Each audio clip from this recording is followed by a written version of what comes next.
Bonjour! Découvrons ensemble aujourd'hui comment fabriquer son propre jeu de tabou. Pour rappel, le jeu de tabou est un jeu de définition et de vocabulaire. Le principe est le suivant. J'ai ici un mot en rouge, le mot chien, et ici 3 mots en bleu. L'objectif est de faire deviner à mes partenaires le mot en rouge sans utiliser les 3 mots en bleu. Par exemple, pour faire deviner le mot chien, j'aurais pu dire qu'il s'agit du meilleur ami de l'homme et que celui de Tintin s'appelle Milou. Pour préparer le jeu, il vous faut une paire de ciseaux, 2 feutres de couleurs différentes et 7 feuilles A4.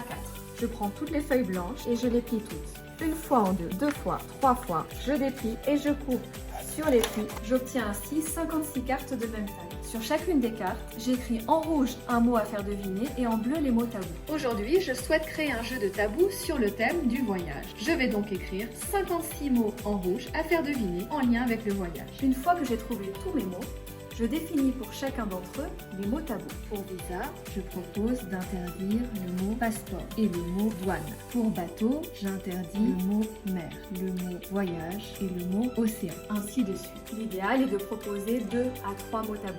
J'ai choisi aujourd'hui le voyage, mais vous pouvez organiser un jeu sur toutes les thématiques de votre choix. Une fois que toutes les cartes sont prêtes, comment jouer? Il y a 2 modalités, une modalité collaborative et une modalité sous forme de compétition. Dans la version collaborative, les joueurs, chacun leur tour, doivent faire deviner un mot à leurs collègues. L'objectif est de tous ensemble deviner un maximum de mots dans un laps de temps limité. Dans la version sous forme de compétition, il faut créer 2 équipes. Le joueur numéro 1 de l'équipe A a 1 minute 30 pour faire deviner un maximum de mots à son équipe. Lorsque la minute 30 est passée, on passe la main au joueur 1 de l'équipe B. On continue le jeu jusqu'à épuisement de toutes les cartes. L'équipe qui gagne est l'équipe qui aura fait deviner un maximum de mots et qui aura donc empoché un maximum de cartes. Dans les 2 principes de jeu, il faut absolument qu'une personne joue le rôle d'animateur. Le rôle de l'animateur est de surveiller qu'aucun joueur n'utilise un mot interdit. Si un joueur utilise un mot interdit, l'animateur doit faire du bruit et la personne qui était en train de jouer passe la main